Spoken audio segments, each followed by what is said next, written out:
Ja, goddag og velkommen til Ida og Hektors screencast til aflevering nummer 16. Vi vil lave beviset for Pythagoras sætning. Og først så vil vi lige skrive Pythagoras sætning op, som jo er A i anden plus B i anden lige med C i anden. Og derefter vil vi navngive de 4 trekanters linjer. Ja. Og først så den nederste trekant her, hvor vi skriver B, A, C, og derefter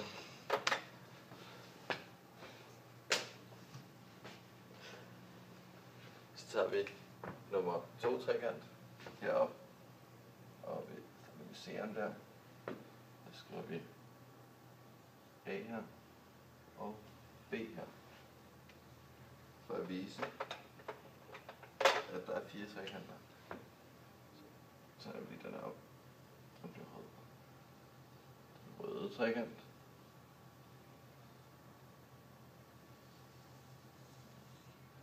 Ja. Og den blå trekant.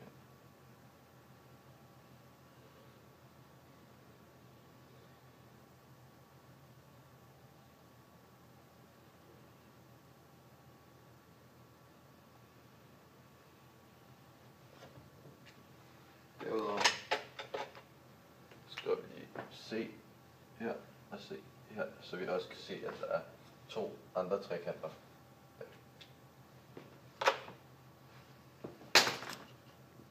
Og herefter så vil vi argumentere for, at de 2 firkanter er kvadrater. Og vi vil starte med den yderste. Og vi ved, at trekanten her, den røde, at vi har en ret vinkel her på 90 grader.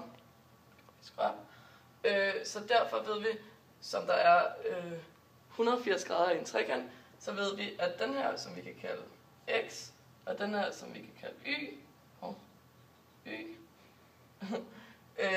at de 2 må være 90 grader til sammen. Og hvis vi tager det så op i den blå trekant, så er den her så x, og den her y.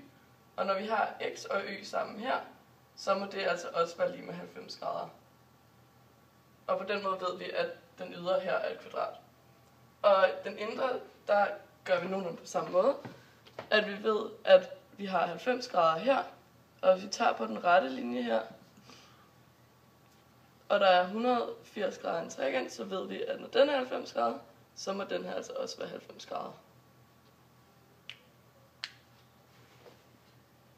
Ja, så er det blevet tid til, at jeg skal gøre rede for de 2 firkanter, de 2 kvadrater, både den store og den lille. Og jeg vil starte med den store, som er C gange C.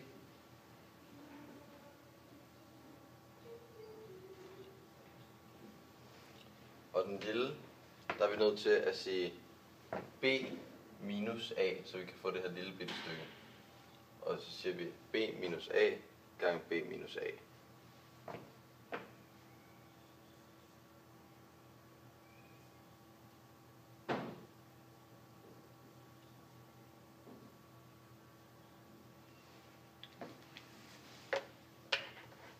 Ja, og vi kan også udregne arealet af trekanterne, som er 1,5 gange A, som er bredden, gange B, som er højden, gange 4, fordi der er 4 trekanter. Okay, herefter kan vi så lægge den store firkants areal, altså C gange C, kan vi lægge det over for arealet af de 4 trekanter plus arealet af det lille kvadrat, som så er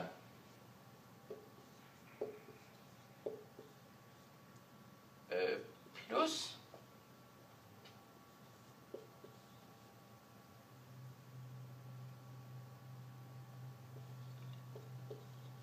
og den kan vi så lige smide ind i en parentes. Super. Og den kan vi så regne ud, vil jeg sige først c gange c, som bliver til c anden. Og hvis vi så siger en halv gange 4, det er så 2 gange a gange b plus, og de her to, de går sådan set lidt ud med hinanden, fordi det jo er det samme. Så den kan vi strege. Og her har vi så c anden er lige med 2 gange a gange b, og det bliver så til c anden er lige med 2 gange a, det er a i anden, plus 2 gange b, b i anden. Og her har vi så Pythagoras sætning.